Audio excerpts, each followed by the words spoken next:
പ്രവാചകൻ സല്ലല്ലാഹു അലൈഹി വസല്ലം തങ്ങൾ പറഞ്ഞു, ഖിയാറുക്കും, നിങ്ങളിൽ ഏറ്റവും ശ്രേഷ്ഠനായ വ്യക്തി, ഖിയാറുക്കും ലിനിസാഇഹിം, അവരുടെ ഇണകളോട് ഏറ്റവും നല്ല രൂപത്തിൽ പെരുമാറുന്നവരാണ്. നാട്ടിൽ നല്ല സർട്ടിഫിക്കറ്റ് കിട്ടേണ്ടത്, കൂട്ടുകാരല്ല സർട്ടിഫിക്കറ്റ് നൽകേണ്ടത്, സഹപ്രവർത്തകരല്ല സർട്ടിഫിക്കറ്റുകൾ നൽകേണ്ടത്. നമ്മുടെ ഭാര്യ പറയണം, നമ്മുടെ ഭാര്യ പറയണം, നമ്മുടെ കുടുംബം പറയണം. അതുകൊണ്ട് അവരോടുള്ള ബാധ്യത, ആ വിഷയത്തിൽ ഒരു ശ്രദ്ധ നമുക്കുണ്ടാകണം. നമ്മുടെ മകളെ വിവാഹം കഴിപ്പിച്ചു പറഞ്ഞയക്കുമ്പോൾ അവളോട് ഭർത്താവ് എങ്ങനെ പെരുമാറണം എന്നാണ് നമ്മൾ ആഗ്രഹിക്കുന്നത്.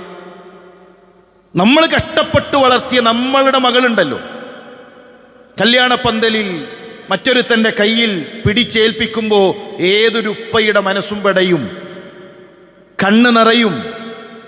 എൻ്റെ മകളെ ഇതാ ഏൽപ്പിച്ചു തരുന്നു എന്ന് പറയുമ്പോൾ ചുണ്ടൊന്നു വിറക്കും. എന്തേ കാരണം? മകളുടെ ഭാവി ആലോചിച്ചുകൊണ്ടാണ്.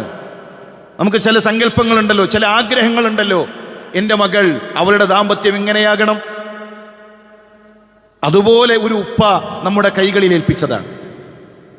അതുപോലെ ഒരു ഉപ്പ കഷ്ടപ്പെട്ട് വളർത്തിയെടുത്ത ഒരു പെൺകുട്ടിയാണ് നമ്മുടെ ജീവിതത്തിലേക്ക് കടന്നു വന്നിട്ടുള്ളത്.